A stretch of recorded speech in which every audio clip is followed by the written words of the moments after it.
Need to measure an audio file's reported bitrate?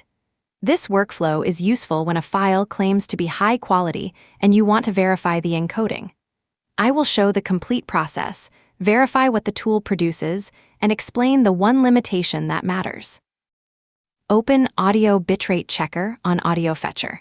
The media processing workflow runs locally in your browser, so the selected file is not uploaded to an AudioFetcher media server.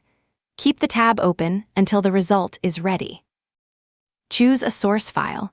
The page confirms the selected item before processing. For tools that accept several inputs, the order shown here is the order used in the result. Inspect the file instead of trusting its name. Use settings that match the destination rather than selecting the largest number automatically.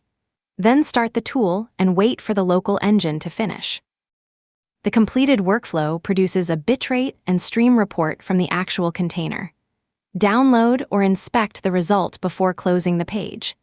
The automated AudioFetcher test suite also opens this output with FFprobe and verifies its expected stream properties.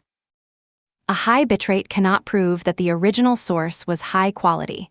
Keep the original until you have listened to or inspected the result. The direct tool link and a written summary are in the description.